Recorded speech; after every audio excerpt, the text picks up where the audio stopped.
Wow, there you go. It's a bit of a beast. Yeah, well, it's what you've been dreaming about. Look at those beautiful drone shots. I think this was shot on the X-Half. It has wings. This was the next teaser that came out yesterday. And this was a lot more of a teaser. Froth factor is elevating. Yeah. So it's teased the little lens that had been rumoured. And it also teased this little film simulation dial that has so the other film simulation dials they've introduced have been on top of the camera, I think. Is that right? Yeah, completely exposed. So you can see the whole dial. Yeah, whereas this one, the dial's kind of looks like the dial's just inside the body there a little bit, and then there's a window to see which one you've selected, and that is very cool. Yep. It looks clean.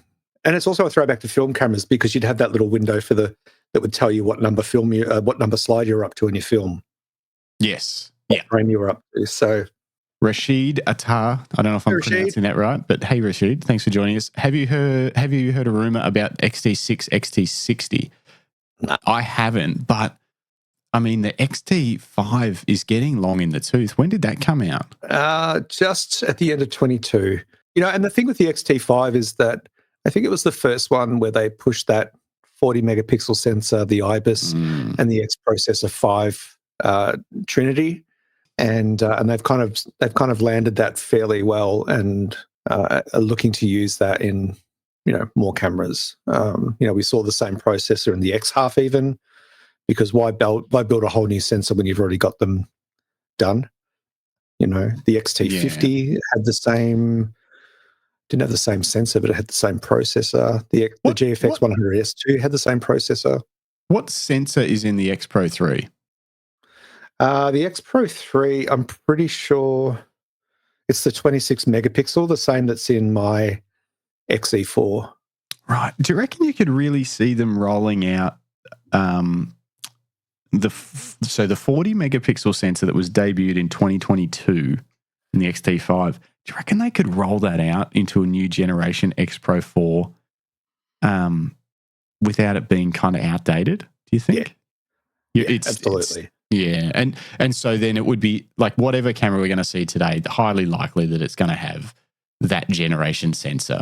I would think unless it was lower, maybe unless it was lower megapixel for a lower line of camera. But yeah, they might go with a 26. It depends on what the camera's for.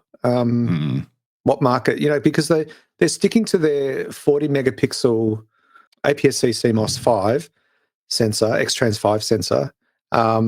And then there's the GFX 100. It's the XM5 came out with the 26, so it's like they've got three sensor sizes now. Yes, two in the X series, one in the GFX. Just look at that wall of gear. I think we can bring it up for 7 seconds or something. XE series. He's saying it. XE3. Is he gonna? Oh, I don't. I'm just gonna pull it down for a second. There's the XE4. Going back on again. He's going to keep it going. I don't know. No, it's another XE4. Oh, there's two of them. All right, stop there. Okay, we'll pull it down for a second. They're teasing us. They are. They're teasing us. Scoundrels. It is an XE5. It's an XE5. Official folk. Oh, that went black just as I brought it up. Okay. There he goes, some old dude with it. Who gave it to him? Why haven't I got one? You bastards. Yeah. You're older than him. You should have it. Shut up. I'm not. I'm kidding. It's more like Greg Carrick's age. Okay. So, all right. So it's an XE5. Greg. We're keeping on top of it. It's an XE5. Don't you guys worry. They haven't mentioned any specs. They're just doing some cool B-roll of people walking around the streets with it. It's mostly their feet. Oh, he's in Japan. Oh, what a bastard. I'm so angry right now. It should be me in Japan with the XE5. There's a lot of comments on their YouTube. People are like, is it possible to buy it or is it already oversold? That's a bit of a Fuji burn. Like, will they have stock? Won't they have stock? I guess it's a good problem to have. Sell out of everything you release. Oh, here we go. Right. We might get some specs here. Oh, that's a good-looking camera. No specs yet. Good shot of it. It's got a nice little bump. So this one here, this is the XE4. This came with an L. You could buy an L plate separately that came with an expansion grip on it that Fujifilm made. we've got some specs coming out. The sensor is equipped with the 5th generation X-Trans CMOS sensor, which achieves a high image quality with high resolution 40 megapixels. 40. With the X processor 5, with the latest autofocus system. So that's the same autofocus that was on the XM5, which at the time of launch was the fastest. It's going to have IBIS. It's got IBIS. It's all right, guys. It's got IBIS. Nick Fletcher, it's got IBIS. Matt Crummins. Rejoice. 7 stops at the center, 6 stops at the periphery. I've never heard that sort of mentioned in that way before. Yeah, that's weird. Listen to this. So you can get subtle blur when you're quickly raising the camera during daytime, but if you have IBIS, it can help that, unless you've got the GFX 100 RF, in which case you don't need IBIS. I'm sorry, I can't help it. It's the same height as the XE4. It's 3.5 mils wider than the XE5. So they've packed a bigger sensor and a 40 megapixel sensor and IBIS into something that's the same size as this. What's it? What did you say? Only 3 mil wider, and that's the only increase. Yeah, I don't know about thickness. Wow. They didn't show that, but girth, whichever way you want to put it. You know. Putting out what was traditionally sort of less of a entry level, more of an enthusiast level camera with pro level features is wonderful. And maybe that they will make an accelerated leap when they bring out an XT6. You know, maybe they will go to a 60 megapixel sensor like a Q. It's not like that technology doesn't exist. It's just whether it's cost effective and whether consumers will want it. The Q's full frame though, surely they wouldn't go. Oh, they won't go full frame, but they could push up 50 or 60 megapixels. What, in a crop sensor? Well, why wouldn't they? They got to 40. Yeah, I don't know. Technology continues to shrink and evolve, and maybe they'll introduce an AI chip that does automatic upscaling in camera. Who knows? Hang on. It's got a digital teleconverter as well, so you can zoom 1.4 or 2 times when using a prime lens. That's just cropping. They keep calling it digital teleconverters. But it's 40 megapixel. It doesn't matter. I know, but it bugs me when all the cameras do it, and it's like they're just crop modes, but it's not. Yeah. You know what, Justin? Anyway. Maybe it's just not for you. So it just said the details remain intact. Yeah, like cropping. It's just cropping. Oh my God. It's just that's one of those ones where they've figured out how to sell a feature that's been available in my Canon has a crop mode.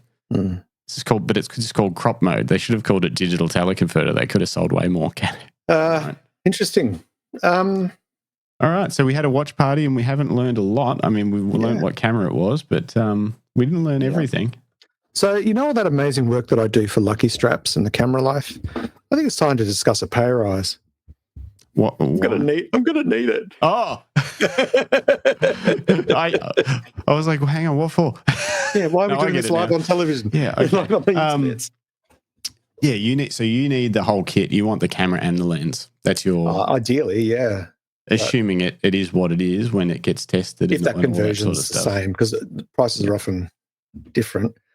This is the beginning of the end, Daniel said. I want to ask Daniel, what do you mean, Daniel? I hope the CEO of Fujifilm comes out and just makes like a iPhone video that he released on the internet that just says, we put no IBIS in the GFX 100 RF to keep the price down. Everyone yelled at us. We put IBIS in the XE5, but the price had to go up. Everyone yells at us. We can't do anything. We can't win. Tamer Chowdhury has said, I don't know what Fujifilm is doing. This is such a silly camera. They should be focusing on the due XT6 or the long-awaited X Pro 4. Should they? I don't know. I feel like this one was due for release before those ones are. Maybe the X Pro 4. Actually, okay, I'm going to flip it around. If this was my company and I actually knew more about cameras, I would release the X Pro 4 before the XE5. You always release the flagship, and I would consider the X Pro 4 the flagship of the rangefinder style cameras in the X series. And then you release the flagship, and then 6 to 12 months later, you release the not flagship that has almost the same specs, but is far cheaper and more affordable for the people that couldn't buy the X Pro 4. And they're like, oh, well, my dreams have been answered. I couldn't afford the X Pro 4, but I can afford an XE5. And then that's how you do it. It's odd that they would go around the other way. Well, we don't know. There's so many factors. I mean, they've got to tool up a factory. They've got to have a factory that can accommodate it. They might be this was wanting to already do in the works. something special with the X Pro that's taken longer than they thought when it comes to. They do that with the bodies and stuff.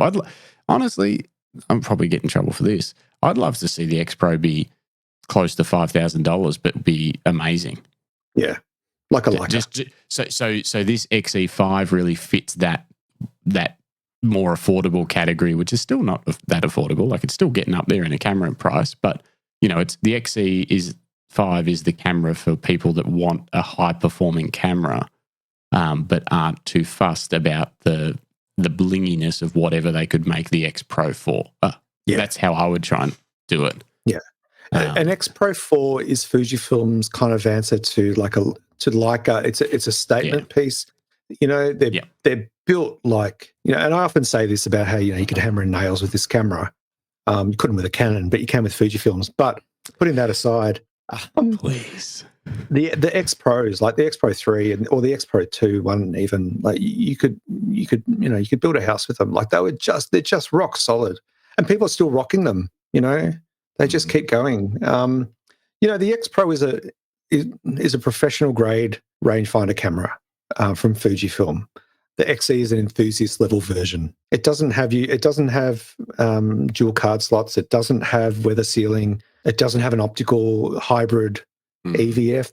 That's going to be expensive for them to manufacture in the next model. It's a step back, but it's still, at the end of the day, it's still a 40 megapixel sensor with IBIS. Glyn, Creative Photo Workshop, says this will be 3,000 AUD, so the Pro 4 will have to be $4,500 to $5,000. Yeah, that's. I think it's going to be at least $4,000. So it's probably just, even if they don't essentially they don't have to hike the price much. It's just that with inflation and how camera gear's all gotten more expensive over the last 6 or 7 years since the last X Pros come out, it's gonna be $4,500, even if they don't change anything. Yeah, well, the X Pro, the XH2S. The XH2 is $2,000. The XH2S is $2,500 US. Well, I'll just check the Australian price. XH2S 3,347 currently, which is a bargain. Yeah, but it was like 38 when it came out. Yeah, retails 4,200. Oh, there you go. Yeah. Oh, someone's just pre-ordered it. Yeah. Okay, let's go with that. Ramac. Hey, Ramac. I just where are you pre-ordered. From? Yeah, where are you from? Tell us. Everyone tell us. Where are you from? Just pre-ordered please, mine, chat, and I'm not happy. Hang on, and you're not happy about it? I think he's being sarcastic.